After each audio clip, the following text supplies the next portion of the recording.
That Kawasaki motor is not only running, it's doing a splendid job running in 4th place, but Mike Healy closing down right behind. You know, Paul, with the power of these 500 machines, riders would like to sit down on the bike more for traction rather than just spin in that rear wheel. But this course has become so dry and so chopped up, seldom do they get that luxury. A long day here at Carlsbad. Now, Greg Zitterkoff is closing down, and Zitterkoff comes around the 66 machine of Scott Brown. So Zitterkoff picks up 3rd, but can he hold on? Zitterkoff already being challenged by Scott Brown. There is Brown riding to the outside, now closing down once again on Zitterkoff, and they're closing down on Ron Turner. Zitterkoff right up behind 2nd place Ron Turner right now. Manley is well out in front of this fight. It's 2nd, 3rd, and 4th running together, and Zitterkoff goes by Turner and picks up 2nd place.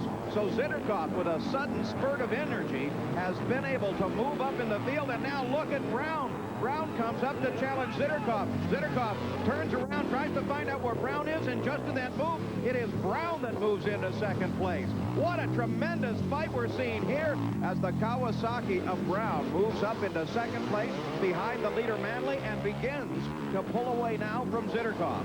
And it appears that the 2-stroke Kawasaki just has a little better throttle control than the Honda 4-stroke. The Honda likes big, heavy going. On this slick racetrack, I got a feeling the 2-stroke is the bike to have, Paul. Well, it's the wonderful combination of engines and riders that makes this 500cc race great. We'll be back with the finish right after this.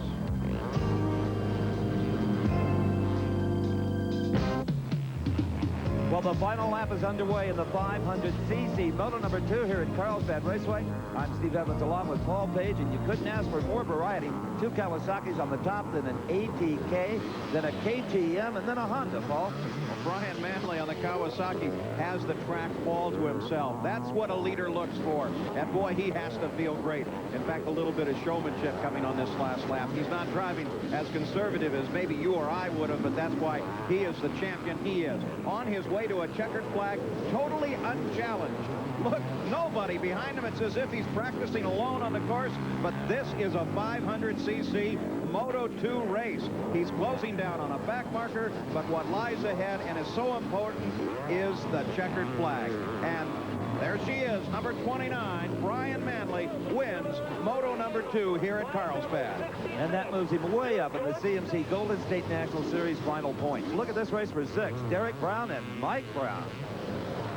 Mike Brown takes the jump just behind Derek Brown. The Kawasaki leads up the hill. The fight is for 6th place. It is between 2 different Browns, Derek and Mike. Can Derek hold off? Still working the final lap. Manley has already won it. Gives you an idea of how far ahead Manley was. Derek Brown. Couple more turns, and they'll see the checkered flag. Can Derek Brown hold Mike off? The rest of the positions being decided unchallenged now.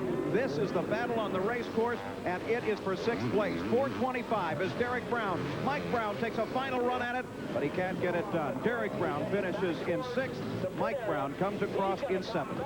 And what a dominating performance we saw in Moto number 2 by Brian Manley, number 29 in the Kawasaki. Here is the points that he amassed, followed by Scott Brown, Zitterkoff, Derek Brown, and Ron Turner in that order. For the overall series, well, you got to congratulate Scott Brown. He won it. Zitterkoff moved up into 2nd. Manley moved right into 3rd. Let's go to Paul with Brian. It was a nice fight behind you, but a clear sail all the way out in front. Yeah, it's not very good for the spectators, but it's the way I like it. All right, let's go to 2nd place now, and Steve Evans. Well, Paul, he may be 2nd in this moto, but Scott Brown is the Golden State Nationals 500cc champ. Congratulations. Thank you. Thanks a lot. You rode a smart race. Yeah, I sprained my ankle last week, and first moto I just kind of rode around. That moto I started to get on a little bit, and I tweaked it again. But it feels real good to win anyway, though. Well, the only thing more beat up than the racetrack are the guys riding on it. It's tough to go out with the big bikes and be last on the day. Yeah, it is. The track got pretty slippery, and the little sharp edge bumps out there. It got pretty technical. Again, great job. You are the champ. Paul? Greg Zitterkoff, 3rd place in the run in this moto, 2nd place in the points. Really in that points fight all the way to the end. The ATK and the 4-stroker paid off pretty well. Yeah, it worked really well. Scott and them just went a little faster than I did today, and that's what they won the championship because of that. The way it develops power and the way you have to ride with everyone else, does it create a different approach for you? Yeah, it does. On some tracks, it's really hard. Like last week, the track had a lot of jumps, and this weighs quite a bit more, so it's really hard for me to do the jumps, but on a track like this, it's pretty equal because, you know, it's pretty flat and there isn't too many big jumps, so it works pretty good on a track like this. There's your third place finisher in Moto number 2 and second in the championship. Boy, Greg makes it sound easy, doesn't he? Well, it wasn't for Scott Brown, who won the 500cc crown. As far as the 125s are concerned, well, of course, our congratulations to Michael Craig. For Paul Page, this is Steve Evans saying so long from Carlsbad, California.